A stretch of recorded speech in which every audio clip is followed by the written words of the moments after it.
Remy is hiding Luna in his room and taking care of her until she gives birth, the bold and the beautiful. The city of Los Angeles never truly slept, but in the quiet hours just before dawn, even its most glamorous corners seemed to hold their breath. The sprawling Forrester mansion, usually alive with secrets whispered behind silk curtains and glass walls, rested in a fragile stillness.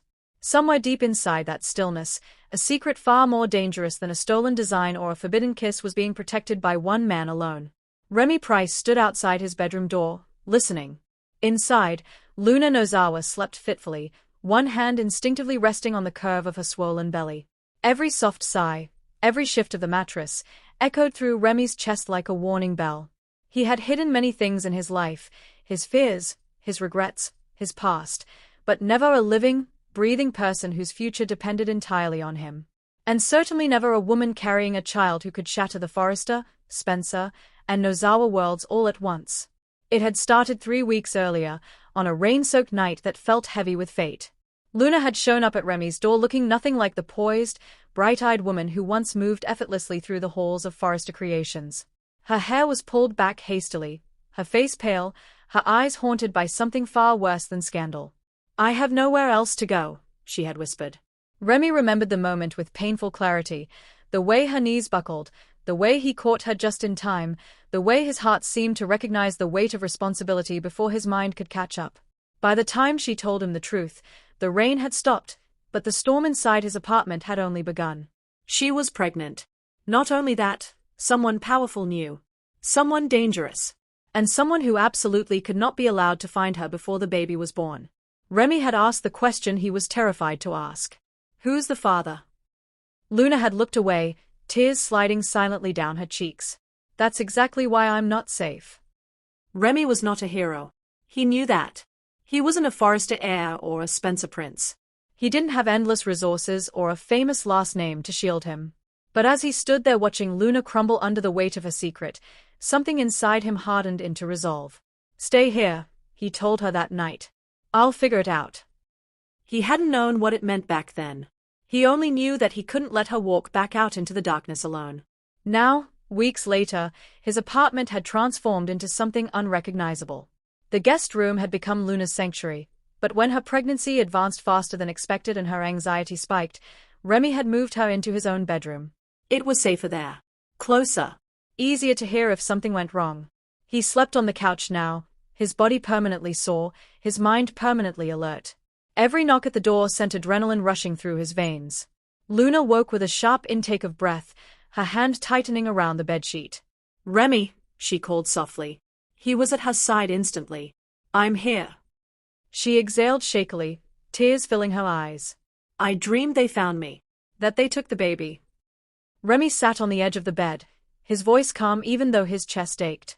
No one's finding you. Not here. But what if? He cut her off gently. I've got you. Both of you. Those words surprised him with their truth. Luna searched his face, as if trying to decide whether to believe him. Finally, she nodded, though fear still lingered behind her eyes. I never meant for this to happen, she said. Any of it. Remy reached for a glass of water on the nightstand and handed it to her. I know. She took a sip, then whispered, if my mother finds out where I am. She won't, he said firmly. But even as he spoke, Remy knew the danger was real.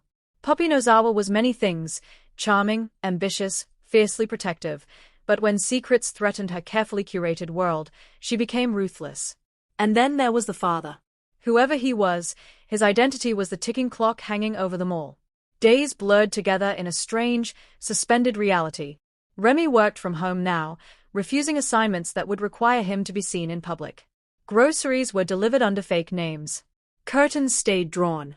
Phones were silenced except for emergencies. Luna rarely left the bedroom. At first, she hated it. I feel like I'm disappearing, she confessed one afternoon, staring at her reflection in the mirror. Like I don't exist anymore. Remy leaned against the doorframe. You exist. You're just protected. She laughed bitterly. That's one word for it. But slowly, she began to trust the space. She filled the room with soft music. She folded tiny baby clothes Remy had secretly ordered online. She talked to the baby late at night, whispering promises of a better life. Remy overheard more than once, standing silently in the hallway, feeling something twist deep inside him. Neither of them acknowledged the shift between them at first. It was in the way Luna reached for Remy's hand during late-night contractions that turned out to be false alarms. In the way Remy learned exactly how she liked her tea, how many pillows she needed, which fears surfaced at which hours. In the way silence between them stopped feeling awkward and started feeling necessary.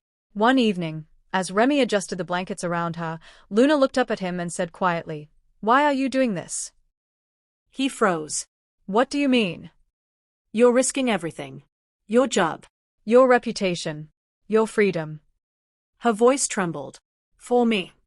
Remy swallowed hard. "Because no one else is." That wasn't the whole truth, but it was close enough. The danger crept closer than Remy liked to admit. A missed call from a blocked number. A stranger lingering too long outside the building. A casual comment from a neighbor about someone asking questions. Each sign tightened the knot in Remy's stomach. One night, Luna found him sitting in the dark, jaw clenched, phone in his hand. "They are getting closer, aren't they?" she asked. He didn't lie. "Maybe." Her eyes filled with panic. "I knew it." "I should leave." "No," he snapped, then softened his tone. "No." That's what they'd expect. She wrapped her arms around her belly. "I won't let them take my child." Remy met her gaze, something fierce igniting between them. "Neither will I." As Luna's due date approached, the secret she carried grew heavier. One night, after hours of restless pacing, she finally broke. "The father," she said suddenly. "You deserve to know." Remy stiffened. "Luna, you don't have to." "Yes, I do." She took a deep breath. "It's someone connected to the Foresters. Someone powerful. Someone who would destroy me if this got out." Remy's mind raced through names, possibilities, betrayals led upon betrayals. "Does he know?" Remy asked quietly. "No," Luna whispered. "And he can never know. If he does, this baby becomes a weapon." Remy nodded slowly, understanding the magnitude of what she was saying. "Then we keep him in the dark." She searched his face. "Even if it ruins everything." Remy didn't hesitate. "Some things deserve to be ruined." The contractions began just after midnight. "Real this time," Luna cried out, gripping Remy's arm as pain tore through her. Panic threatened to overwhelm him, but he forced himself to breathe, to focus. "Okay," he said firmly. "Okay. We've got this." They couldn't go to a hospital. It was too risky. Remy had prepared for this moment, consulting doctors anonymously, stocking supplies, memoizing instructions he prayed he'd never need. Hours passed in a blur of pain, fear, and whispered encouragement. When the baby finally cried, strong, alive, defiant, Remy felt his knees give out. Luna sobbed as Remy placed the newborn in her arms. "He's perfect," she whispered. Remy stared at the tiny life he had helped protect, something inside him breaking open forever. The world didn't end. It changed. Luna recovered slowly, exhaustion etched into her face but relief shining in her eyes. The baby slept between them, a fragile miracle wrapped in blankets and secrets. Remy watched them both, heart pounding with something dangerously close to love. "We can't hide forever," Luna said softly. "I know," Remy replied. "But, for now." He smiled faintly. "For now, you're safe." She looked at him, really looked at him, and something unspoken passed between them. Whatever came next, truths revealed, families shattered, battles yet to be fought, they would face it together. And somewhere beyond the walls of that quiet room, destiny waited patiently. Because on the bold and the beautiful, secrets never stay hidden forever. But sometimes, love is born in the hiding.